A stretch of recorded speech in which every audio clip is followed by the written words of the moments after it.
ഇടുക്കി നെടുങ്കണ്ടത്ത് ഗാർഹിക പീഡന പരാതിയിൽ ഭർത്താവിനെതിരെ കേസെടുത്തു. തൂക്കുപാലം സ്വദേശി അജീഷിനെതിരെയാണ് കേസെടുത്തത്. 19-ാം വയസ്സിൽ 3 വർഷം മുൻപാണ് പെൺകുട്ടിയെ തൂക്കുപാലം ചെരുവിള പുത്തൻ വീട്ടിൽ അജീഷിന് വിവാഹം കഴിച്ചു നൽകിയത്. 1 ലക്ഷം രൂപയും 15 പവനും നൽകിയാണ് പെൺകുട്ടിയെ വിവാഹം ചെയ്തയച്ചത്. എന്നാൽ സ്ത്രീധനം പോരാ എന്ന് പറഞ്ഞ് ഭർത്താവും ഭർത്തിമാതാവും നിരന്തരമായി പീഡിപ്പിക്കുകയായിരുന്നുവെന്നാണ് പെൺകുട്ടിയുടെ പരാതി. പീഡനം രൂക്ഷമായപ്പോൾ കേസ് കൊടുക്കുകയും പോലീസ് നടത്തിയ മധ്യസ്ഥ ചർച്ചയിൽ ഒത്തുതീർപ്പാവുകയും വീണ്ടും തൂക്കുപാലത്തെ വീട്ടിലേക്ക് പെൺകുട്ടിയെ ഭർത്താവ് കൊണ്ടുവരികയുമായിരുന്നു. പിന്നീട് വിഷം കൊടുത്ത് പെൺകുട്ടിയെ കൊലപ്പെടുത്താൻ ശ്രമിച്ചതായും ഗർഭിണിയായിരിക്കെ മർദ്ദനം മൂലം ഗർഭം അലസിയതായും പെൺകുട്ടി പറയുന്നു. പ്ലസ് ടു കഴിഞ്ഞ് 19 വയസ്സ് തികയാനിരുന്നപ്പോഴാണ് കല്യാണം നടന്നത്. അപ്പോൾ 1 ലക്ഷം രൂപ 15 പവനോളം വീട്ടുകാർ കടമൊക്കെ കയറി കൊടുത്തിരുന്നു. അങ്ങനെ ആയിക്കഴിഞ്ഞ് അതെല്ലാം അവർ ഊരിയെടുത്തു. കൈ കിട്ടുന്ന സാധനങ്ങളും എല്ലാം കൊണ്ട് ഉപദ്രവിക്കാൻ തുടങ്ങി. ഈ സ്ത്രീധനത്തിൻ്റെ പേരിൽ തന്നെയായിരുന്നു കൂടുതൽ ഉപദ്രവിക്കാൻ തുടങ്ങിയത്.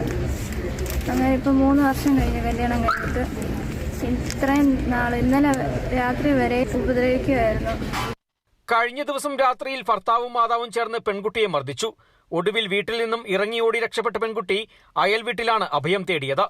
തുടർന്ന് രാത്രിയിൽ തന്നെ പോലീസിൽ വിവരമറിയിക്കുകയും ജനപ്രതിനിധികളും നാട്ടുകാരും ചേർന്ന് പെൺകുട്ടിയെ നെടുങ്കണ്ടത്തെ താലൂക്ക് ആശുപത്രിയിൽ പ്രവേശിക്കുകയുമായിരുന്നു. ഒരു തെറ്റവൻ്റെ ഭാഗത്ത് ഇത്രയും വലിയ തെറ്റുണ്ടായിട്ട് പോലും അത് അവൻ അംഗീകരിക്കാത്ത രീതിയിലാണ് ഞങ്ങൾക്ക് ഇന്നലെ പെരുമാറിയത്. അത് ദാക്ഷ്യത്തോടെ കൂടി ആരൊക്കെയോ അവൻ്റെ പിന്നിലുണ്ട്. ഒരു പാവപ്പെട്ട ഒരു പെൺകുട്ടിയെ അവൻ്റെ ഭാര്യയാണെങ്കിൽ പോലും ഇത്ര ക്രൂരമായിട്ട് പലവട്ടം തല്ലി. അവിടെ അയൽവാസികൾ പറഞ്ഞ് ഞങ്ങൾ എവിടെയും സാക്ഷി പറയാമെന്ന് പറഞ്ഞ് അവരെ മുമ്പിട്ട് തല്ലി. അവർ ചോദ്യം ചെയ്തപ്പോൾ അയൽവക്കത്തുള്ളവരെ മുമ്പിട്ട് തല്ലി. കാരണം തല്ലിയാൽ നീയൊക്കെ എന്ത് ചെയ്യും എന്നുള്ളൊരു ഭാവനയിലാണ് അതിന് മുമ്പൊക്കെ മർദ്ദിച്ചത്. ഇന്നലെ മർദ്ദിച്ചപ്പോഴും അവനൊരു കൂസലില്ല. ഒന്ന് അന്വേഷിക്കണ്ടേ? അല്ലെങ്കിൽ സ്വാഭാവികമായിട്ടും നമ്മുടെ ഒരു ഫാമിലി പ്രോബ്ലം ഉണ്ടാകുമ്പോഴേ ഇങ്ങനൊരു സംഭവം ഉണ്ടായിപ്പോയി.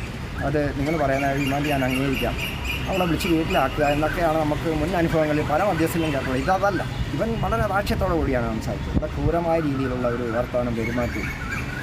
പെൺകുട്ടിയുടെ പരാതിയിൽ നെടുങ്കണ്ടം പോലീസ് എഫ്ഐആർ ഇട്ട് കേസ് ചാർജ് ചെയ്തു. ഗാർഹിക പീഡനം വകുപ്പ് പ്രകാരമാണ് കേസെടുത്തിട്ടുള്ളത്.